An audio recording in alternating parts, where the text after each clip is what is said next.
Alors, nous en sommes rendus à la 5e émission avec l'abbé Jacques Cabengu qui développe le thème « Le sacrifice agréable à Dieu ». Accueillons-le chaleureusement.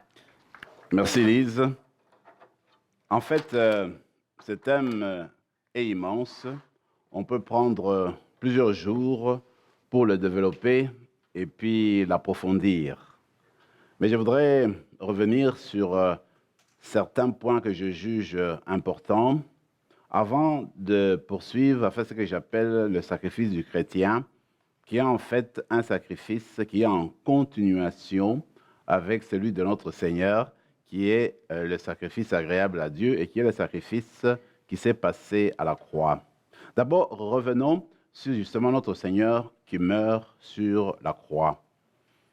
Il me semble que si on veut se rendre compte des dispositions intérieures que le Seigneur avait au moment où il rendait l'âme, comme nous disons, je pense qu'il avait des dispositions de paix. Il était en communion avec son Père.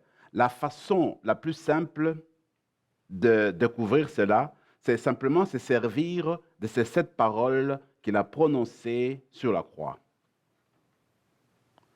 On ne va pas les prendre toutes. Regardez, par exemple, cette parole-là, en fait, où il demande pardon pour ses bourreaux. Moi, je dirais, il demande pardon pour toute l'humanité. Avant de s'éteindre, il dit, Père, pardonne-leur. Ils ne savent pas ce qu'ils font. En fait, il priait pour l'humanité. Il n'est pas mort dans l'esprit de vengeance. Il n'est pas mort en maudissant l'humanité qu'il n'a pas reçue. Il est mort en l'accueillant, en lui pardonnant. Voyez-vous. Ça, c'est un sacrifice agréable à Dieu. Il meurt en se donnant à son Père avec un sentiment de réconciliation, avec un sentiment d'amour profond pour lui et pour l'humanité. Aussi, il termine en faisant du bien, encore jusqu'au bout. Il va jusqu'au bout en faisant du bien, en restant fidèle à son Père, en restant fidèle aux siens. C'est l'exemple du bon larron. Cet homme-là qui, à la croix, en fait, a vécu un moment profond, une expérience profonde de conversion. Il a vu en cet homme-là qui se mourait, il voyait en lui le roi. Il dit, souviens-toi de moi quand tu viendras dans ton royaume. Lui, il a reconnu qu'il était larron, qu'il était bandit, qu'en fait, qu'il avait causé beaucoup de tort aux personnes dans sa vie. Il regarde Jésus, il dit, Seigneur, souviens-toi de moi quand tu viendras dans ton royaume. On pourrait s'attendre à un Jésus qui dit, mais vous les hommes, vous êtes toujours pareils. Hein? À la dernière minute, alors vous pensez vous réconcilier avec Dieu, régler votre vie. Rien de tout cela. Tu sais, aujourd'hui même, tu seras avec moi dans le paradis. Le Seigneur meurt toujours proche de l'humanité en pardonnant, en aimant, en servant, en étant là pour les autres. Il meurt en se donnant et ses dispositions sont là ouvertes, données pour les autres. Il y a notre ancien directeur au petit séminaire, lui nous disait sur la parole de Jésus, sur sa mère, avec Jean à côté, lui nous disait, écoutez, Jésus, il avait tout donné. Puis en mourant, il s'est rendu compte, oh, il y avait ma mère qui était encore là. Il faut que je la donne aussi. Elle dit, Jean, voici ta mère. Jean, tu la prends. Voilà. Mère, voici ton fils. Alors comme pour dire, en fait, Jésus meurt, il donne tout. C'est l'Holocauste. Il donne tout. Complètement, il s'est vide, et tout ce qu'il avait, il le donne. Et il le donne il met à la disposition de l'humanité, à la disposition de tous. Souvent, je me suis dit, nous les humains, peut-être que tant que nous avons la santé, il faudrait qu'on se prépare pour savoir dans quelle disposition nous allons mourir. Et quand nous regardons notre Seigneur qui meurt sur la croix, c'est un modèle, c'est un exemple pour nous. Quand le jour où nous mourrons, il faudrait qu'on meure en réconciliation avec les membres de nos familles, en réconciliation avec l'humanité, en réconciliation avec Dieu. Il ne faut pas qu'on meure dans l'esprit de vengeance, dans l'esprit de colère, qu'on meure avec de la colère en nous. Le Seigneur meurt dans la paix, dans la réconciliation, il donne tout. Alors c'est dans ce sens-là que je me suis dit, eh bien, il faut regarder le sacrifice de Jésus sur la croix. C'est un sacrifice de bonne odeur, un sacrifice agréable, un sacrifice que Dieu accepte, que Dieu prend. Pourquoi? Parce que les dispositions intérieures sont de connivence avec l'existence même de Jésus, avec sa vie. Tout se tient. Il s'est donné complètement aux siens, il était là complètement pour les autres, et quand il meurt, eh bien, sans la même disposition, il est là pour les autres. L'Église chrétienne a approfondi davantage la croix du Christ. Et certainement que l'Esprit Saint y a été pour beaucoup. L'Esprit a aidé l'Église naissante à comprendre vraiment la signification des événements qui ont entouré la mort de Jésus. Et finalement, on est arrivé à comprendre que Jésus lui-même était prêtre. Et cela se trouve surtout dans l'épître aux Hébreux. Jésus, durant sa vie, n'a jamais dit « Écoutez, moi, je suis prêtre, regardez-moi ». Mais il a vécu sa vie, son existence, telle que l'interprète l'Épître aux Hébreux, c'est une existence de prêtre. Mais prêtre dans le sens qu'on le comprenait dans l'Ancien Testament et même dans le Nouveau, c'est-à-dire que le prêtre est celui qui fait la jonction entre l'humanité et Dieu. Le prêtre, c'est le pont dans l'Ancienne Alliance, le pont entre l'humanité et Dieu. Tu ne pouvais pas aller chez Dieu sans passer par le prêtre. Quand tu amenais ton sacrifice au temple, personne d'autre ne pouvait l'offrir à Dieu que le prêtre dans le temple. Pas de prêtre dans le temple, pas de sacrifice. Pas de prêtre dans le temple, pas de communion avec Dieu. Pas de prêtre dans le temple, pas de contact avec Dieu. Alors, l'auteur de l'Épître aux Hébreux nous dit, regardez, Jésus, c'est le vrai prêtre. C'est le prêtre par excellence parce que c'est lui vraiment qui nous relie à Dieu. C'est vraiment lui, le pont entre l'humanité et Dieu. À côté de lui, il n'y a plus d'autres prêtres. Avec le sacrifice qu'il a offert, il est prêtre. En même temps, il est aussi l'agneau. Alors, il est le prêtre qui présente le sacrifice. Le sacrifice, c'est encore lui qui se présente en sacrifice. L'autel, il faut un autel pour ça. C'est encore lui qui est l'autel, dit l'Épître aux Hébreux. Donc, dans la Nouvelle Alliance, dans le sacrifice de Jésus, le sacrifice de Jésus est agréable parce qu'il est fils de Dieu. Il se donne en entièreté à son Père. C'est lui le prêtre qui offre le sacrifice, fils de Dieu, agréable, et Dieu l'accepte. Il est son fils, il est Dieu. Qu'est-ce qu'il offre? Il s'offre lui-même sur l'autel. Mais l'autel, quel autel? L'autel de lui-même, de sa personne, il se donne. Voilà pourquoi son sacrifice est à 100% agréable à Dieu. Parce qu'il y a une cohérence entre ce qu'il est, lui, le prêtre, l'agneau, le sacrifice, et puis l'autel lui-même. Alors c'est ainsi que, à partir de la mort de Jésus, on ne considère plus les sacrifices animaux.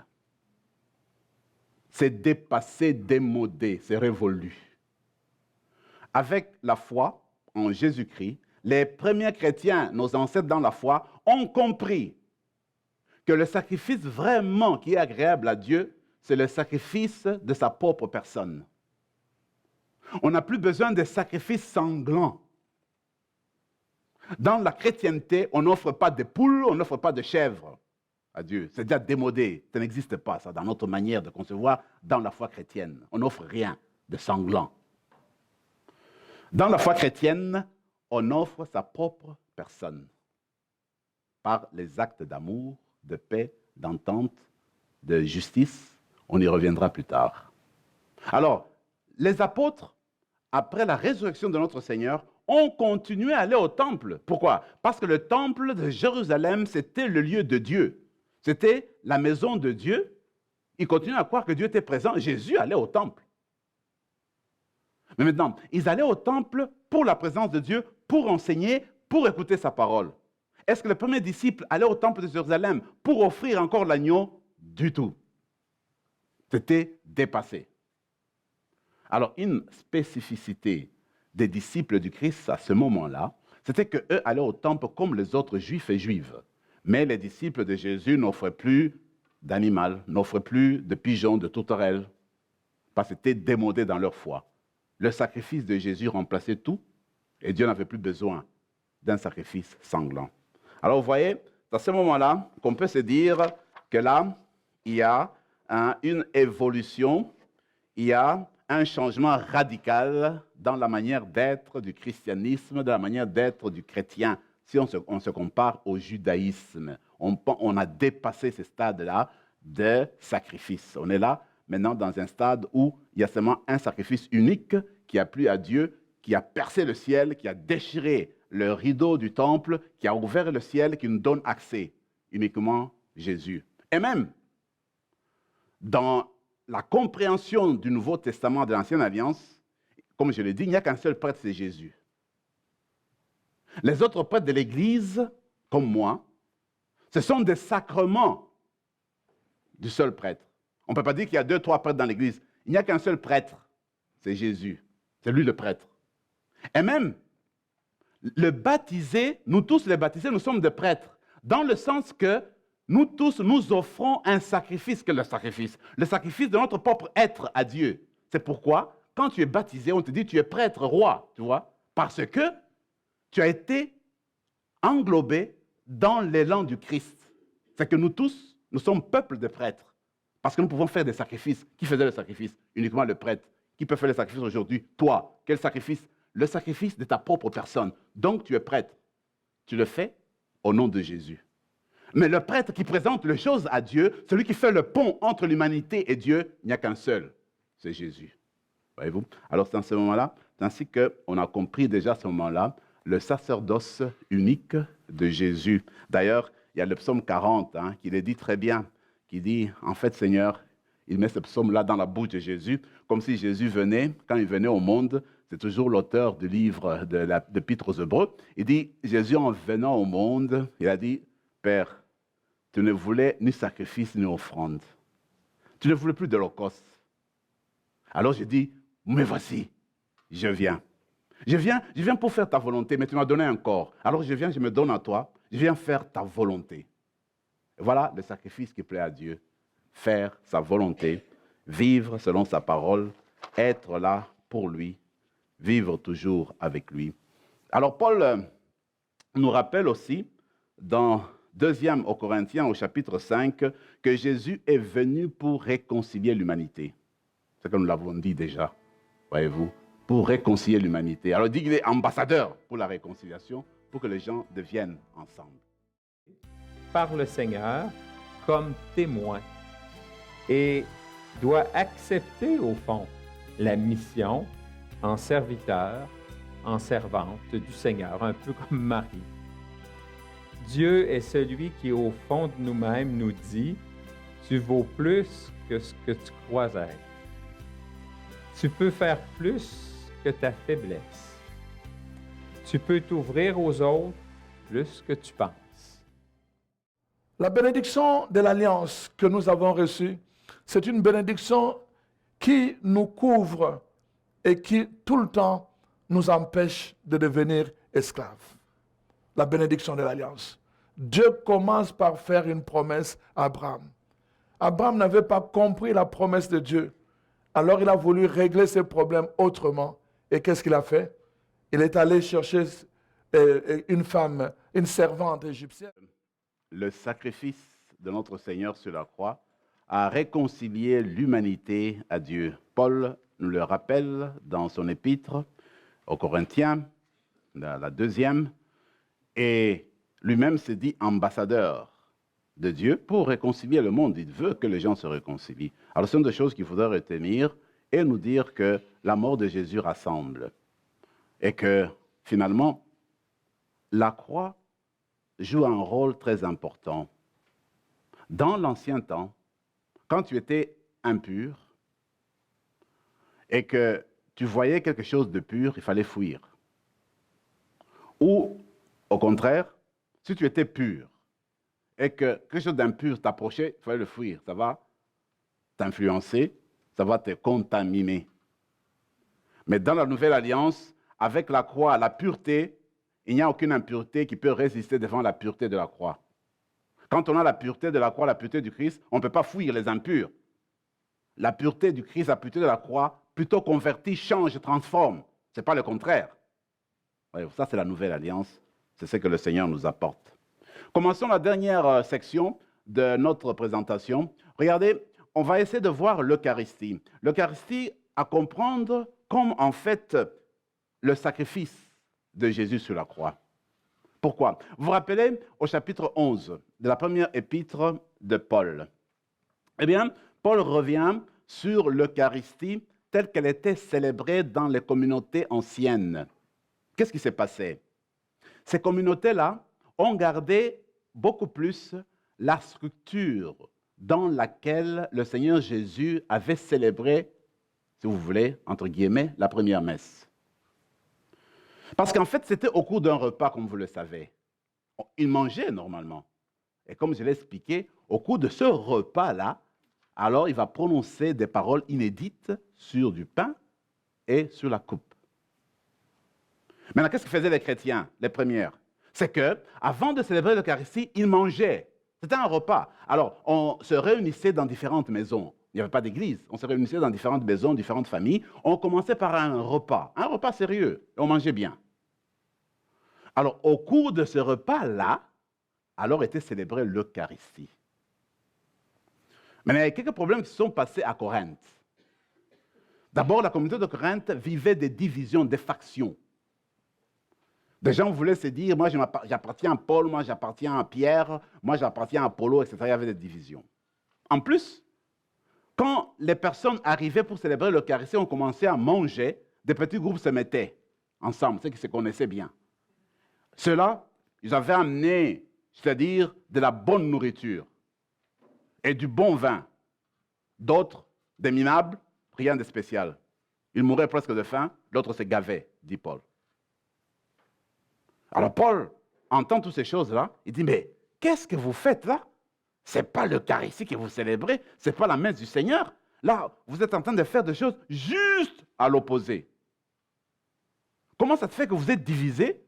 Et puis certains d'entre vous sont ivres, d'autres qui sont repus, et vous dites que vous venez célébrer la fraternité?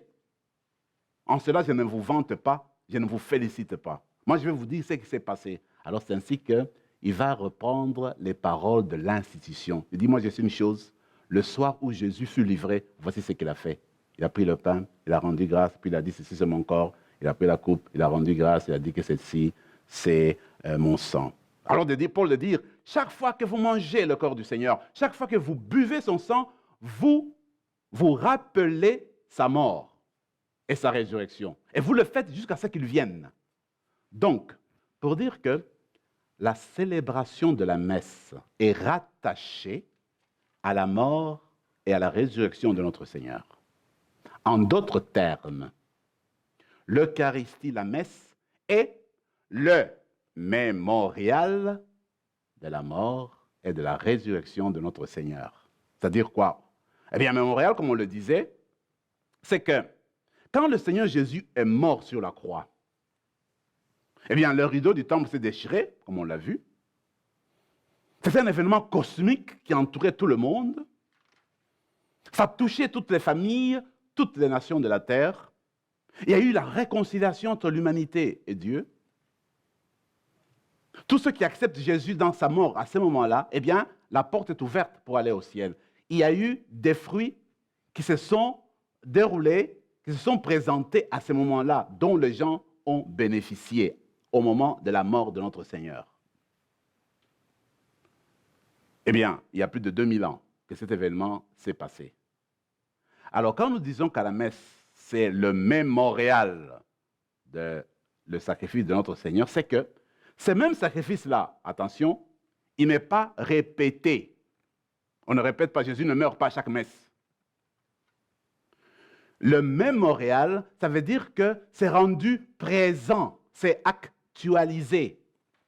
La messe rend présent le sacrifice de la croix. Quand la messe rend présent le sacrifice de la croix, ça rend présent aussi avec ses fruits, avec ses conséquences, avec ses grâces, avec ses bénédictions. Donc, quand nous assistons à la messe, nous sommes mis en communion avec Dieu. Nous vivons la réconciliation avec Dieu. Ce n'est pas une histoire qui arrive au moment même de la célébration de la messe. C'est ça le mémorial. C'est que le Seigneur, Jésus qui est mort, eh bien à ce moment-ci, c'est le même sacrifice sur la croix, mais sous forme sacramentelle, c'est-à-dire sous forme de signes. Le pain et le vin. Alors, c'est le sang du Christ, c'est le corps du Christ. C'est vraiment le Christ vivant qui est dans son corps, c'est le Christ vivant qui est dans son sang. Alors, quand on communie, on entre dans sa vie. Alors, voilà comment il faudrait comprendre l'essence du mémorial. C'est qu'en fait, nous continuons à vivre nous continuons à bénéficier des mêmes fruits que les personnes qui ont vécu au temps de Jésus, qui étaient là au moment de la mort de Jésus, les apôtres et les premiers disciples. Alors, c'est pourquoi nous disons que la mort de Jésus est salutaire. C'est une mort rédemptrice. Il est mort pour que nous ayons la vie. Voilà pourquoi nous célébrons ces mémorials-là. Alors, quand on élève le corps du Christ, quand on élève le sang du Christ, il faut se rappeler, c'est que le Seigneur dit à Nicodème, quand il fait allusion au serpent d'airain, il dit, comme dans le désert, Moïse avait pris le serpent d'airain et l'a hissé sur un mât pour que les personnes dans le peuple qui étaient mordues par le serpent, eh bien, quand ils lèvent les yeux, regardent le serpent d'airain qui a été hissé sur le mât et fixé sur le mât, ils sont guéris de leurs blessures et ils se retrouvent en bonne santé.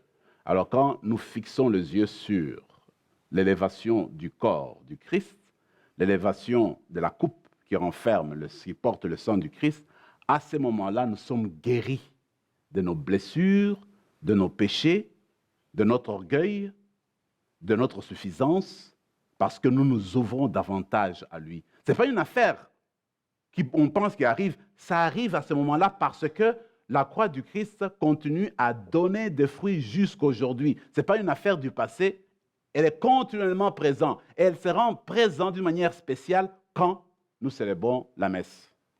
Moi, j'aime à dire, quand j'expliquais cela parfois à des étudiants, j'ai dit, pour moi, c'est comme si on célèbre la messe, c'est comme si on avait ouvert les rideaux sur l'estrade et la croix est là. Quand la messe est finie, on a fermé les rideaux. On ne voit plus la croix. C'est comme ça que moi j'ai expliqué, pour comprendre le mémorial. Quand on est là, la croix elle est présente, on la voit, elle nous donne des fruits. Alors c'est un peu dans ce sens-là qu'il faudrait voir. Alors, j'aimerais attirer votre attention sur les prières eucharistiques que nous utilisons justement pour célébrer l'Eucharistie. Une fois, nous avons eu une retraite prêchée par une religieuse. C'était l'année du sacerdoce, l'année sainte, il y a quelques temps. Et puis, elle avait beaucoup insisté sur les prières eucharistiques avec raison. Et puis, elle nous disait, et c'est vrai, elle dit parfois, nous récitons, nous disons la messe, peut-être qu'on commence à perdre un peu la signification des paroles. Il faudrait, en dehors de la messe, prendre ces paroles-là, s'asseoir, les lire lentement, essayer vraiment de les comprendre. Et moi, je dirais la même chose pour vous aussi. Nous avons le prions en Église qui, en fait, a ces prières-là. Alors, je voudrais vous montrer certaines sections de ces prières qui, justement, dit qu'en célébrant la messe, nous faisons le mémorial de notre Seigneur. Qu'en célébrant la messe, en fait, nous avons accès aux fruits de la mort et de la résurrection de notre Seigneur. Regardez la prière qu'on appelle la prière eucharistique numéro 1. Cette prière-là, la prière eucharistique numéro 1, parce qu'il y en a 4 dans notre Église, la prière eucharistique numéro 1 était longtemps la prière utilisée par l'Église latine, notre Église, depuis des années. C'est seulement après le Concile Vatican II, dans les années 60, qu'on a ajouté 3 autres prières eucharistiques. Avant, quand le prêtre célébrait la messe, il la célébrait toujours avec ce qu'on appelle la prière eucharistique numéro 1. Ça, c'est la prière, en fait, du rite romain. Alors, écoutez bien ce qu'on dit, une partie, du moins, qui fait allusion au sacrifice de Jésus. Alors, voici ce qu'on dit. « Père infiniment bon, toi vers qui monte nos louanges, nous te supplions, par Jésus-Christ, ton Fils, notre Seigneur, d'accepter et de bénir ces offrandes saintes. » C'est quoi? Ce que nous appelons là sur l'autel, ce sont des offrandes. Donc, sacrifice. On continue. C'est pourquoi, un peu plus loin, nous aussi tes serviteurs et le peuple saint avec nous, faisant mémoire de la passion bienheureuse de ton Fils, Jésus-Christ, notre Seigneur, de sa résurrection, du séjour des morts, de sa glorieuse ascension dans le ciel, nous te présentons, Dieu de gloire et de majesté, cette offrande prélevée sur le bien que tu nous donnes, le sacrifice pur, le sacrifice saint, le sacrifice parfait, pain de la vie éternelle et coupe du salut. Et comme il t'a plu d'accueillir le présent d'Abel, le juste, le sacrifice de notre père Abraham, et celui que t'offrit Melchisédek, ton grand prêtre, en signe du sacrifice parfait, regarde avec amour notre offrande et dans ta bienveillance, accepte-la. C'est profond. Ça prend toute la vie de Jésus, ça prend tout l'événement, c'est-à-dire, c'est ça que nous faisons là. Tu n'as pas de raison de refuser. C'est le sacrifice agréable. C'est le sacrifice de Jésus. Prends-le, accepte-le. Alors, ça c'est ce que nous disons dans la prière. Et puis nous continuons un peu plus loin, toujours dans la prière eucharistique numéro 1. Nous t'en supplions, Dieu Tout-Puissant, que cette offrande, qu'elle soit portée par ton ange sur ton autel céleste. La bénédiction de l'alliance que nous avons reçue, c'est une bénédiction qui nous couvre et qui tout le temps nous empêche de devenir esclaves. La bénédiction de l'alliance. Dieu commence par faire une promesse à Abraham. Abraham n'avait pas compris la promesse de Dieu. Alors il a voulu régler ses problèmes autrement. Et qu'est-ce qu'il a fait? Il est allé chercher une femme, une servante égyptienne. C'est que c'est nous qui décidons de faire un avec lui ou de ne pas faire un avec lui. Qu'est-ce qui se passe? À quel moment est-ce qu'il ne peut plus faire un avec nous?